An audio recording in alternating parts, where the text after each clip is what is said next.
Hello प्यारे बच्चों, कैसे हो आप लोग। मैं कपिल चौधरी आप सभी का स्वागत करता हूं अपने यूट्यूब चैनल इंस्पायरल स्टडी में। बच्चों, आज बहुत इंपॉर्टेंट टॉपिक पढ़ना है जिस टॉपिक का नाम है माइटोकॉन्ड्रिया। जी हाँ, बिल्कुल आप सही सोच रहे हैं। इसको हम power house of the cell कहते हैं, है ना। Power house of the cell इसलिए कहते हैं क्योंकि एनर्जी प्रोवाइड करता है, इतना हम सब जानते हैं। लेकिन इसके बारे में जो डिटेल जानकारी है इसकी, वो हमें नहीं पता, क्योंकि हम लोगों को यही सिखाया जाता है 9th क्लास में, यही सिखाया जाता है अपनी छोटी क्लासेस में कि माइटोकॉन्ड्रिया जो है वो एनर्जी प्रोवाइड करता है। लेकिन इसका एक्चुअल में जो मेन फंक्शन है, जो मुख्य काम है, उसके बारे में हमें नहीं पता भाई साहब। अब आज की देसी क्लास में हम लोग इसी के बारे में कुछ डिटेल से जानकारी प्राप्त करेंगे और जितना भी हो सकेगा अंदर घुसेंगे हम इसके। ठीक है बच्चों, तो चलिए शुरू करते हैं। देखो भाई, सबसे पहले जब हम कोई बायोलॉजी का टॉपिक पढ़ते हैं तो उसके माँ बाप के बारे में पता होना चाहिए। इसका माँ बाप कौन है। बेसिकली आप लोग जानते हैं कि पिता ही होते हैं, माँ तो नहीं होती यहाँ, लेकिन वो पिता कौन से हैं ये भी हमें पता होना चाहिए। देखो बच्चों, माइटोकॉन्ड्रिया, ठीक है, माइटोकॉन्ड्रिया को हमारे जो साइंटिस्ट थे कॉलिकर, उन्होंने 1880 में डिस्कवर किया था उसको। ठीक है, कब किया था? 1880 में कॉलिकर ने डिस्कवर किया था। उसके बाद 1890 में साइंटिस्ट आए अल्टमैन।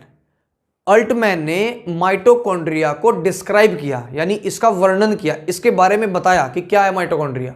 ठीक है, उसके बाद में 1897 यानी 1897 में हमारे पास साइंटिस्ट आए आपके बेंडा। बेंडा ने इसका नाम रख दिया कि इसको हम माइटोकॉन्ड्रिया कहेंगे। ठीक है ना, यानी कॉलिकर ने डिस्कवर किया, ऑल्टमैन ने इसका वर्णन किया यानी डिस्क्राइब किया, और बेंडा ने इसका नाम रख दिया 1897 में। पहला हुआ 1880 में, दूसरा हुआ 1890 में, और तीसरा हुआ 1897 में। 1880, 90, 97, ध्यान रहेगा, कोई दिक्कत नहीं। ठीक है बच्चों, तो यहां पता हो गया नामकरण किसने किया है। उसके बाद माइटोकॉन्ड्रिया कहां पर होता है? माइटोकॉन्ड्रिया बेसिकली सेल के अंदर होता है ना। कहां होता है? सेल के अंदर। अब कुछ बेसिक पॉइंट्स हैं जिनको हम करेंगे अभी डिस्कस। देखो बच्चों, सबसे पहली बात मैं आपसे कर लूं कि हमारा जो शेप होता है इसका, वो रॉड लाइक स्ट्रक्चर होती है। रॉड मतलब रोड आप समझते हैं, जो रोड होती है ना, रोड के जैसी संरचना, ये रही, ऐसी कुछ संरचना होती है इसकी, दिखाई दे रहा होगा आप लोगों को। ठीक है, उसके बाद में इसका जो साइज होता है वो 0.5 माइक्रोन से लेके 2 माइक्रोन तक होता है। ठीक है, माइक्रोन एक जो आपकी कह सकते हैं ना कि जो बहुत छोटी छोटी चीजें होती हैं उनको मेजर करने की यूनिट है। ठीक है, जो मतलब माइक्रो चीजें होती हैं। ठीक है, माइक्रो मतलब बहुत छोटी, जो दिखाई नहीं देती। अब इनकी जो संख्या होती है वो लगभग 5 लाख होती है, लगभग 5 लाख। ठीक है ना, उसके बाद में इनका जो मेन काम है, अभी हम लोग क्या समझते हैं? हम लोग समझते हैं कि ये बिजली घर है, ये ऊर्जा घर है, ये पावर हाउस है, ये एनर्जी ही प्रोवाइड कर रहा है। ऐसा नहीं है। जब एनर्जी प्रोवाइड कर रहा है तो वो एनर्जी उसके पास आ कहां से रही है, ये भी तो पता होना चाहिए। अब देखो बच्चों, हम लोग सांस ले रहे हैं, ऑक्सीजन, ठीक है, ऑक्सीजन ले रहे हैं हम। ऑक्सीजन के साथ साथ और भी गैसेज ले रहे हैं, बहुत सारी गैसेज लेते हैं। ठीक है, अब जब ऑक्सीजन ले लेते हैं तो हमारे लंग्स में वो ऑक्सीजन मिल करके CO2 बाहर निकल जाती है। लेकिन उसके बाद भी वो जो आपकी गैस है वो आपकी सेल्स में जाती है। कहाँ जाती है? माइटोकॉन्ड्रिया में। ठीक है, अब समझो बच्चों, आपका जो मुख्य कार्य होता है, जो मेन वर्क है यानी मेन फंक्शन है माइटोकॉन्ड्रिया का, वो है सेल्यूलर रेस्पिरेशन। आप लोगों ने पढ़ा होगा 2 प्रकार के रेस्पिरेशन होते हैं, एक इंटरनल रेस्पिरेशन, एक एक्सटर्नल रेस्पिरेशन।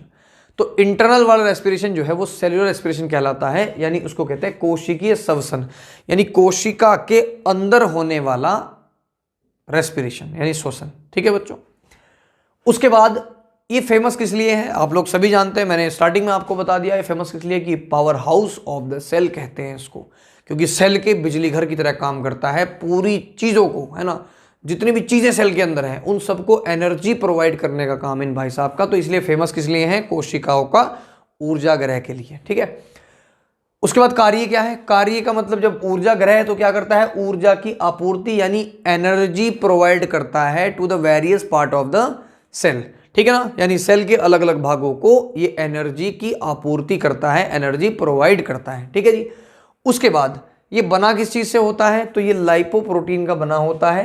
ठीक है जी, इसका फॉर्मेशन क्या होता है, लाइपोप्रोटीन, लिपिड्स प्रोटीन से होता है। पाया कहां जाता है, बैक्टीरिया यानी जीवाणु और ब्लू ग्रीन एल्गी यानी नील हरित शैवाल को छोड़कर सभी में ये पाया जाता है। क्लियर है जी, ये पॉइंट्स आप लोगों के हो गए होंगे क्लियर बिल्कुल। इसमें एक बार इसको ओवरव्यू ले लेता हूं। रोड लाइक संरचना होती है, 0.5 से 2 माइक्रोन तक की इसकी साइज होती है, 5 लाख तक ये हो सकती है लगभग। ठीक है, इसके अंदर सेलुलर रेस्पिरेशन होता है यानी कोशिकीय श्वसन होता है, कोशिका के अंदर वाला श्वसन। ठीक है, famous for power house of the cell, कोशिकाओं का ऊर्जा ग्रह। ठीक है, कार्य क्या है, ऊर्जा की आपूर्ति, वेरियस पार्ट्स सेल के, उन सभी को ये ऊर्जा देने का काम करता है यानी एनर्जी देने का काम करता है। I hope it is clear. Formation होता है लाइपोप्रोटीन से, पाया जाता है आपके बैक्टीरिया और ब्लू ग्रीन एल्गी को छोड़कर सब में। ठीक है, आई होप बच्चों ये कॉन्सेप्ट हो गया क्लियर। अब आ जाओ इधर, देखो भाई हम लोग पढ़ रहे हैं क्या, माइटोकॉन्ड्रिया। अब माइटोकॉन्ड्रिया पढ़ रहे हैं तो उसका रासायनिक संगठन यानी केमिकल कंपोजिशन भी देखेंगे, है ना, वो कैसा होता है वो भी देखेंगे। तो बच्चों सबसे पहला पॉइंट ये है कि माइटोकॉन्ड्रिया जो है, माइटोकॉन्ड्रिया आपका 2 झिल्लियों से बना होता है, 2 मेम्ब्रेन होती है, एक आउटर मेम्ब्रेन, एक आपकी इनर मेम्ब्रेन। ठीक है, सबसे बड़ी बात यह है कि माइटोकॉन्ड्रिया में 2 चैम्बर होते हैं, एक आउटर चैम्बर और एक इनर चैम्बर।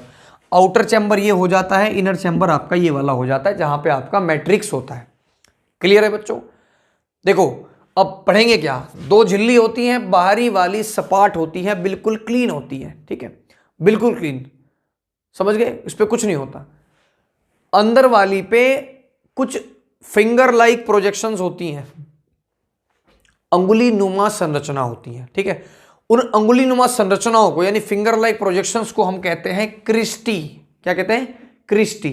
ठीक है, उसके बाद ये जो क्रिस्टी है इस पर कुछ छोटे छोटे कण यानी पार्टिकल्स पाए जाते हैं जिनको बोलते हैं ऑक्सीजोम्स यानी कि F1 पार्टिकल्स यानी F1 कण। समझ गए बच्चों, देखो 2 झिल्ली होती हैं, बाहर वाली होती है सपाट गंजी बिल्कुल। ठीक है, अंदर वाली पे छोटी छोटी संरचनाएं होती हैं, उंगली नुमा संरचना। उन उंगली नुमा संरचना पर छोटे छोटे कण पाए जाते हैं जिनको कहते हैं F1 कण, और जहां पे ये कण पाए जाते हैं उसको कहते हैं क्रिस्टी। ठीक है, क्रिस्टी कहते हैं। क्लियर बच्चों, अब देखो इसमें मेन काम क्या है, मैंने आपको कहा सेल्यूलर रेस्पिरेशन होता है। अब देखो रेस्पिरेशन होगा तो उसमें फूड ब्रेकडाउन होगा, खाना टूटेगा, सिंपल सी बात है। अब खाना टूटेगा तो क्या क्या टूटता है, आप लोग बेसिकली समझ लें, जब आप डाइजेशन पढ़ते हो तो उसमें आप समझते हो कार्बोहाइड्रेट को तोड़ना, लिपिड्स को तोड़ना, प्रोटीन को तोड़ना, फैट को तोड़ना, ये सभी सीखते हो। तो सिंपल सी बात यही बच्चों कि इसके अंदर क्या होता है, कार्बोहाइड्रेट, फैट और प्रोटीन का कंप्लीट ऑक्सीडेशन यानी कि पूर्ण ऑक्सीकरण होता है। पूर्ण ऑक्सीकरण का मतलब है कि कंप्लीटली तोड़ दिए जाते हैं, और जब ये टूटते हैं तो ये रिलीज क्या करते हैं, एनर्जी रिलीज करते हैं यानी ऊर्जा मुक्त करते हैं। ठीक है जी, इसके अंदर माइटोकॉन्ड्रिया के अंदर जब गैसेज अंदर पहुंचती है तो वहां पर कार्बोहाइड्रेट, फैट, प्रोटीन सबको तोड़ा जाता है और ये कंप्लीटली टूट भी जाते हैं। ठीक है जी, और टूट जाते हैं तो क्या निकलती है, ऊर्जा निकलती है। ठीक है जी, समझ गए। अब उसके बाद बच्चों इसका केमिकल कंपोजिशन समझ लेते हैं। माइटोकॉन्ड्रिया के अंदर क्या क्या होता है, 65.70% प्रोटीन होती है इसके अंदर भाई साहब, 25% होती है फॉस्फोलिपिड, फॉस्फोलिपिड मतलब फॉस्फोरस प्लस लिपिड। ठीक है, आरएनए होता है 0.5% और डीएनए होता है कुछ मात्रा में यानी सम क्वांटिटी, है ना, लिटिल क्वांटिटी। ठीक है जी, तो ये इसका रासायनिक संगठन है यानी केमिकल कंपोजिशन इन सब चीजों से बनता है। अब देखो भाई, आपको पता है कि एनर्जी रिलीज हो चुकी है, आपको पता है कि खाना टूट गया है। जब एनर्जी रिलीज होगी तो वो एनर्जी जब रिलीज होगी तो वो किस फॉर्म में होगी, तो the form will be ATP यानी कि एडिनोसिन ट्राइफॉस्फेट।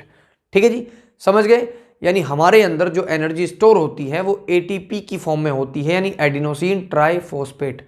ठीक है जी, अब देखो बच्चों एटीपी के रूप में संचय हो जाती है, लेकिन एटीपी बनता कैसे है, जब एडिनोसिन डाइफॉस्फेट में फॉस्फोरस की रिएक्शन करा दी जाती है तो एटीपी बन जाता है, यानी एक तरफ एडीपी, एडीपी मतलब एडिनोसिन डाइफॉस्फेट। ठीक है, एक अणु कम हो गया, एक इसका मॉलिक्यूल कम हो गया, इसमें हमने दूसरा मिला दिया तो क्या हो जाएगा, ट्राइफॉस्फेट यानी कि एटीपी।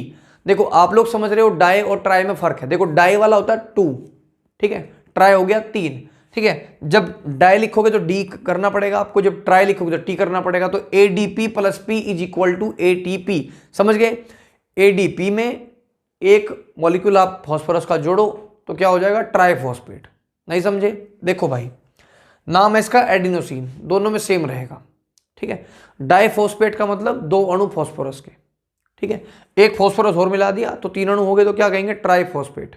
तो एडिनोसिन ट्राइफॉस्फेट, क्लियर है। अब देखो भाई, उसके बाद पूर्ण ऑक्सीकरण में CO2 और वाटर बनता है, यानी जब कंप्लीट ऑक्सीडेशन हो जाता है तो आपका वाटर और CO2 रिलीज होते हैं, ठीक है। और वो जब रिलीज होते हैं तो सिंपल ही बात है, हमारे किसी भी माध्यम से बाहर निकल जाते हैं, क्लियर है जी। उसके बाद माइटोकॉन्ड्रिया का अपना डीएनए होता है, ठीक है, अपना डीएनए होता है।